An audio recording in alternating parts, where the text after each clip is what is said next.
നമസ്കാരം. തലയ്ക്ക് വെളിവില്ലാത്ത കുറെ മന്ത്രിമാരും കുറെ MLA മാരും അതുപോലെ കുറച്ച് മറ്റു ഉദ്യോഗസ്ഥന്മാരും ജനപ്രതിനിധികളും അവരെല്ലാവരും ഭരിച്ചു മുടിച്ച് നാശിച്ച് നാമാവശേഷമായിക്കൊണ്ടിരിക്കുന്ന ബോധവും വിവരമുള്ള കുറച്ച് ജനങ്ങളും.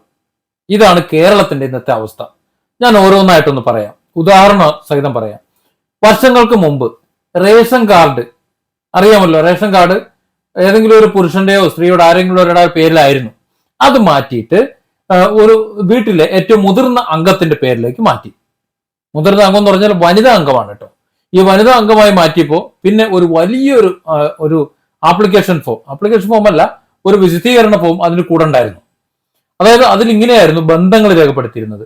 കാർഡ് ഉടമയുടെ പേര്, ബാക്കിയുള്ള കാർഡ് അല്ലെ അംഗങ്ങളെ മുഴുവൻ നേരത്തെ താഴേക്ക് എഴുതിയിട്ടുണ്ടാവും. എന്നിട്ട് അതിൽ അവർ ഈ കാർഡ് ഉടമയുമായുള്ള ബന്ധം ഒന്ന് രേഖപ്പെടുത്തണമായിരുന്നു.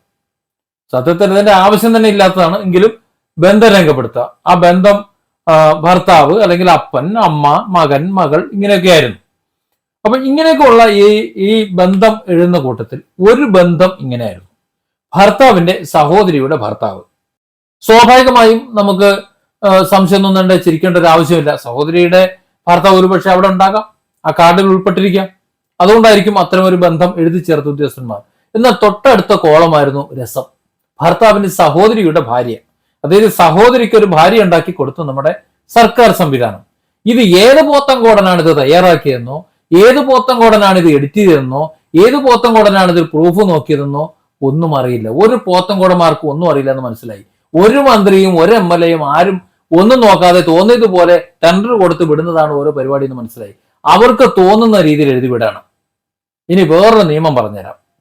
ഇപ്പൊ ഇന്ന് ബോധ്യപ്പെട്ട ഒരു കേസാണ്, വേറൊരു കേസുമായി ബന്ധപ്പെട്ടിട്ട് ഇന്ന് ബോധ്യപ്പെട്ടതാണ്.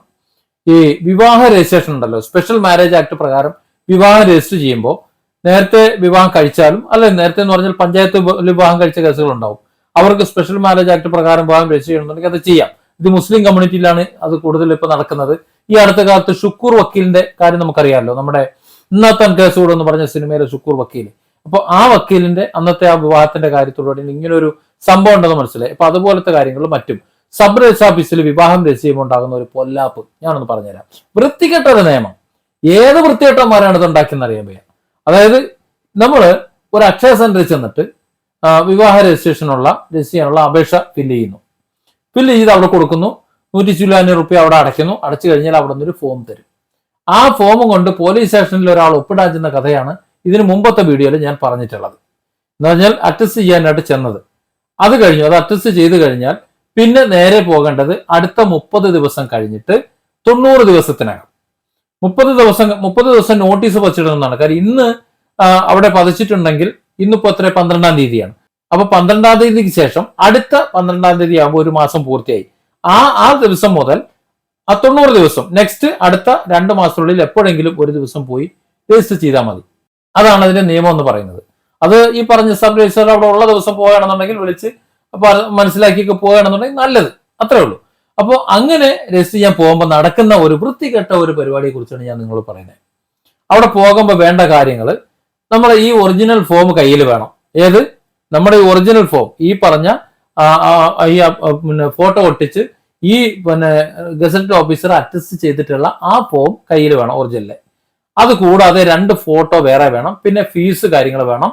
സർട്ടിഫിക്കറ്റുകൾ, സ്കൂൾ സർട്ടിഫിക്കറ്റുകളോ അല്ലെങ്കിൽ അതുപോലെ വയസ്സ് തെളിയിക്കുന്ന കുറച്ച് രേഖകൾ, അഡ്രസ് പ്രൂഫ് തെളിയിക്കുന്ന കുറച്ച് രേഖകളും കയ്യിൽ വേണം. 3 സാക്ഷികളും വേണം.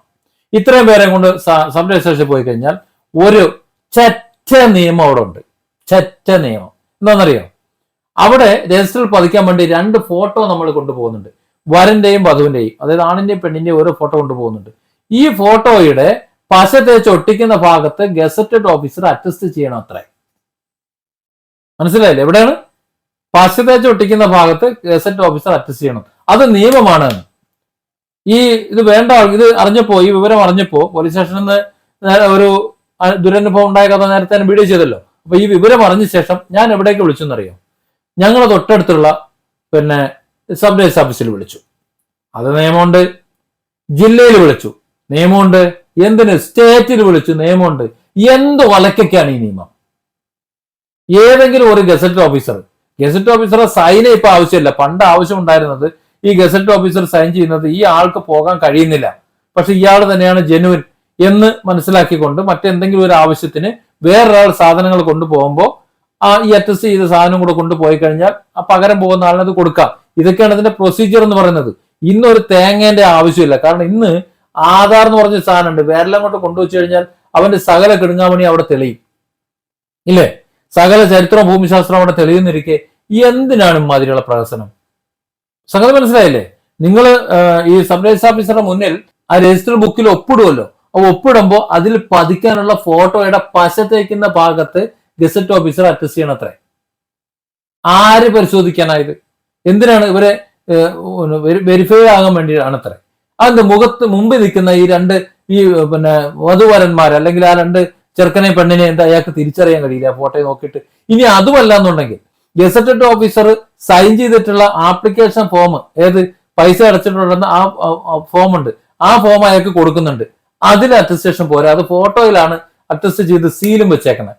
അത് പോരാഞ്ഞിട്ട് ഇയാൾക്ക്, അത് കേരളത്തിൽ ഇന്ന് നിലവിലുള്ള നിയമമാണ് ഞാൻ പറയുന്നത്, ആ പശ തേക്കുന്ന ഭാഗത്ത് ഗസറ്റ് ഓഫീസർ സൈൻ ചെയ്യണം. ഇവരെ കളിയാക്കാൻ വേണ്ടിയിട്ടാ? എന്തിനു വേണ്ടിയിട്ടാണ്? എന്തോ ഒലക്കയ്ക്ക് വേണ്ടിയിട്ടാണ്. മന്ത്രി എന്ന് പറയണം. ഞാൻ മന്ത്രിയെ വിളിച്ചിരുന്നു.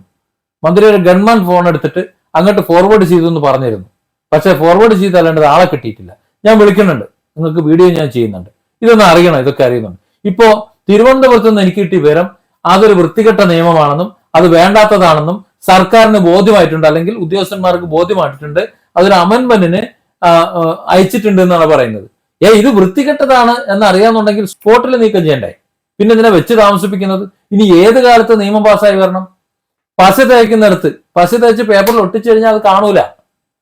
അപ്പൊ പശ തേക്കാനുള്ള ഭാഗത്ത് ഒപ്പിട്ടുകൊണ്ട് ചെന്നില്ലെങ്കിൽ ഇയാൾ രജിസ്റ്റർ ചെയ്യില്ല അത്രേ. ഇങ്ങനെ കുറെ വേണ്ടാത്ത നിയമങ്ങളുണ്ട്, ആവശ്യമില്ലാത്ത കുറെ കാര്യങ്ങൾ. സെൽഫ് അറ്റസ്റ്റ് ചെയ്തത് പോരെ? എന്തിനാണ് അറ്റസ്റ്റ് ചെയ്യേണ്ട ആവശ്യം?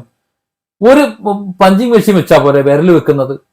ഇയാൾ ആധാർ നമ്പർ കൊടുക്കുന്നു, ഈ ആധാറിന്റെ നമ്പർ അവിടെ ആഡ് ചെയ്ത് കഴിഞ്ഞാൽ ഇയാൾ ചെന്ന വിരൽ അവിടെ വെച്ച് കഴിഞ്ഞാൽ അയാൾ തന്നെയാണെന്ന് ഉറപ്പുവരുത്തിക്കൂടെ? അവിടെ വെരിഫൈ ചെയ്ത് ആവൂലേ? എവിടെയും അതുപോരെ. പോലീസ് സ്റ്റേഷനിൽ അതുപോരെ? പോലീസ് സ്റ്റേഷനിൽ കൊണ്ടുവന്ന് വിരൽ വെക്കുന്നു. അയാൾ എന്തെങ്കിലും ക്രിമിനൽ കേസിൽ പ്രതിയാണോ, മറ്റേതെങ്കിലും കേസിൽ ശിക്ഷിക്കപ്പെട്ടിട്ടുണ്ടോ, അയാളുടെ ചരിത്രവും ഭൂമിശാസ്ത്രം മുഴുവൻ ആ പോലീസിൽ അറിയുന്ന സിസ്റ്റം ചെയ്താൽ പോരെ? എന്ത് രഹസ്യമാണ് നമുക്ക് സൂക്ഷിക്കാനുള്ളത്? നമ്മുടെ ഫോണിൽ സകലതും തുറന്നിട്ടൊക്കെയാണ്. കാരണം അതിലുള്ള ആപ്ലിക്കേഷൻ മുഴുവൻ തേർഡ് പാർട്ടിയാണ്. ഇനി SBI ബാങ്ക് ആണെങ്കിൽ ബാങ്കിന്റെ ആപ്ലിക്കേഷൻ തേർഡ് പാർട്ടിയാണ്, കസ്റ്റമർ കെയർ തേർഡ് പാർട്ടിയാണ്, എല്ലാം തേർഡ് പാർട്ടിയാണ്. അതുപോലെ നമ്മൾ വിൻഡോസ് പണി മുടക്കിയപ്പോൾ ഇന്ത്യയിലെ സകലതും മുടങ്ങിയത് അറിയാമല്ലോ. അപ്പൊ എല്ലാം പുറത്താണ്, എല്ലാം തുറന്നിട്ടേക്കാണ്. നമ്മുടെ ബാങ്ക് അക്കൗണ്ട് ഫുള്ള് തുറന്നു കിടക്കാണ്, നമ്മുടെ ചരിത്രവും ഭൂമിശാസ്ത്രം മുഴുവൻ തുറന്നിട്ടേക്കാണ്. എന്താ ഇവിടെ രഹസ്യം സൂക്ഷിക്കാനുള്ളത്? ഒരു ഒലക്കയില്ല, എല്ലാം തുറന്നു കിടക്കാണ്. ആ അവസരത്തിൽ ഇനിയെങ്കിലും നിയമങ്ങളൊക്കെ വലിച്ചെറിഞ്ഞിട്ട് പോലീസ് സ്റ്റേഷൻ ചെല്ലുമ്പോഴത്തേക്ക് വിരൽ വെച്ചാൽ മതി. അവനെ കുറിച്ചുള്ള എല്ലാ വിവരവും അവിടെ ഉണ്ടാവും. ഇനി ഒരു സർക്കാർ ഓഫീസിൽ ചെന്ന് കഴിഞ്ഞാൽ ഒരു അപേക്ഷ കൊടുക്കണം, അവൻ എന്തെങ്കിലും സർട്ടിഫിക്കറ്റ് ഉണ്ടോ ഇല്ലയോ, വിരൽ വെച്ചാൽ മതി. ആ വിരൽ വെക്കുമ്പോൾ അവന്റെ അവിടുത്തെ സർട്ടിഫിക്കറ്റും കുടികിടപ്പും മറ്റും കുറച്ചും ഇതും എല്ലാം അതിനകത്ത് ലിങ്ക് ചെയ്തിട്ടുള്ളതുകൊണ്ട് സകലതും അവർക്ക് കാണാൻ പറ്റും, എല്ലാ രേഖയുണ്ട്. ഓക്കെ. ഇനി ഏതെങ്കിലും ഇല്ല എന്നുണ്ടെങ്കിൽ അത് ഇതിനകത്ത് ആഡ് ചെയ്തിട്ട് വരാൻ പറഞ്ഞാൽ മതി. ഇനി അവിടെ നിന്നാണ് അത് ആഡ് ചെയ്യേണ്ടതെന്നുണ്ടെങ്കിൽ അത് ആഡ് ചെയ്താൽ മതി. അപ്പൊ എല്ലാം മനസ്സിലാവും. ഇനി മറ്റെന്തെങ്കിലും ഒരു വെരിഫിക്കേഷൻ, ഇനി പാസ്പോർട്ട് വേണമെന്നുണ്ടെങ്കിൽ വേറെ അങ്ങോട്ട് കൊണ്ടുവച്ചാൽ മതി, കംപ്ലീറ്റ് കാര്യങ്ങൾ അറിയാം. ഒരു ആധാറിൽ ബന്ധിപ്പിച്ചാൽ പോരെ. ഇനി മതിയായ യോഗ്യതയുണ്ടോ, ഒരു ജോലിക്ക് പോകണം, മതിയായ ജോലി ഉണ്ടോ എന്ന് വെച്ചാൽ അവിടെ ഒരു സാധനം വെച്ചാൽ കൊണ്ടുവന്ന് നോക്കുക.